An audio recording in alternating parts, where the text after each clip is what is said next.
Hello everyone, that Manga Kid here to give my review of My Brother's Husband by Gengoroh Tagame. This is the all-in-one paperback edition put out by Pantheon. I don't believe I have anything else by this publisher, but you may have or have seen this released in the two hardcover editions, but I never bought those, and then I found that this giant all-in-one edition came out, and I figured this was a good way to buy it because it's far cheaper to get it this way than those two hardcovers. So, and it takes up less space. So, yeah, Gengoroh Tagame is a very prolific gay manga creator. Most of his work is extremely explicit gay male erotic manga.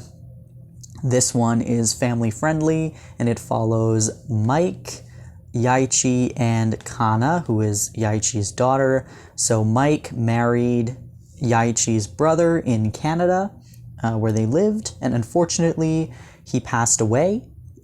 So Mike decides to go to Japan to meet his late husband's brother and daughter, and kind of meet the family that he unfortunately didn't get to meet while his husband was still alive. And these two get to meet the husband of in his case, his brother, who he never actually really knew existed or anything. So it's a story of acceptance, it's a story of family, it's a story of grief and loss and love. It's really beautiful. I don't know why I put off reading this for so long. I just something was holding me back from purchasing it, and then I decided to just, bite the bullet and get this all-in-one edition, and I'm really glad that I did. I read it all in one sitting last night, and it was really beautiful. I did not cry, which shocked me, but I did. There was a point that I had to stop and just kind of think, because it was so, it did hit me really hard. But all in all, this is quite, I don't want to say lighthearted, but it is not, for what it is, being a story of someone who's just lost their husband and brother and whatnot, it isn't super dramatic. It really is a lighthearted story about this man coming to Japan for the first time, so learning a bit more about Japanese stuff, and this family learning about Canada and learning about her uncle, who she never knew existed, and him learning about the part of his brother's life that he never, was a part of, because his brother moved away 10 years ago, and they never kept in touch. And so this man, Mike, pretty much knows his brother almost better than he does, because he knows this part of his life that he just didn't share with his brother. And it's very sad, because, this happens a lot with queer people. And I know personally a ton of queer people who immigrated to Canada, which is where I live, immigrated to Canada, left their families behind because of a lack of acceptance or fear of, being attacked or whatever the case may be.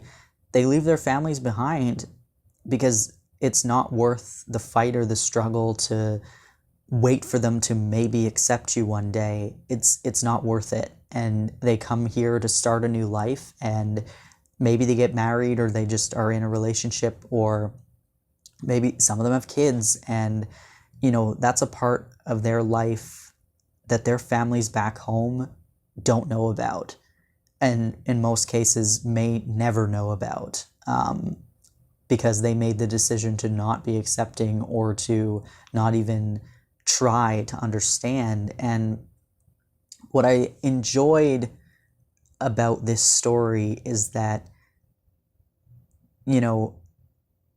it really dives into what homophobia is. Homophobia doesn't have to be violence. It doesn't have to be blatant, derogatory words or anything. It is also those microaggressive thoughts that people have towards, in this case, gay people, and or gay men, I guess. But yeah, you get to see a little bit of the prejudice that happens, and it's Yaichi kind of coming to terms with the fact that, he realizes that maybe he could have done something more, and now he will never be able to repair the relationship with his brother because his brother's gone. But through Mike, maybe he can learn a bit more about his brother. Maybe he can learn a bit more about the life of a gay man that his brother experienced that he never cared to learn about while his brother was alive. So that's all underlying, the theme of this. While it's a lighthearted, fun story of mostly this little girl, Kana, as well, kind of getting to know her uncle, her Canadian uncle that she loves immediately.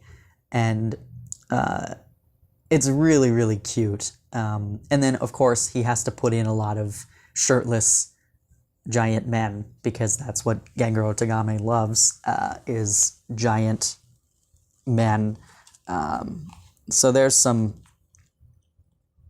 scenes of them in their underwear. There's nothing sexual in this, but there are certainly some scenes in their underwear. Oh, I also like the faces he does there. I'm going to try and find one of the chapters. Usually it's a really cute, like a really cute kind of cartoony picture, which is adorable. But yeah, the art is pretty good. Oh, there's another cute one. Quite lovely. This edition, as you may be able to see, the pages are quite thin, so they're a bit see-through, but I figured that was going to be the case since this is like, it might be a 4-in-1. It's either 3 volumes or 4 volumes, I don't know. But yeah, it's a big book. This is huge. So just keep that in mind. But I didn't crack the spine while reading it or anything, so yeah, it's a lovely, lovely series. Everybody that I've seen talk about it praises it.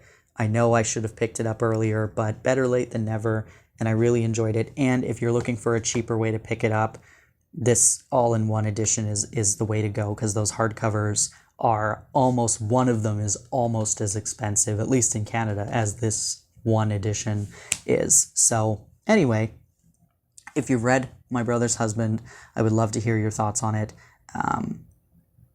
Yeah, thanks for watching.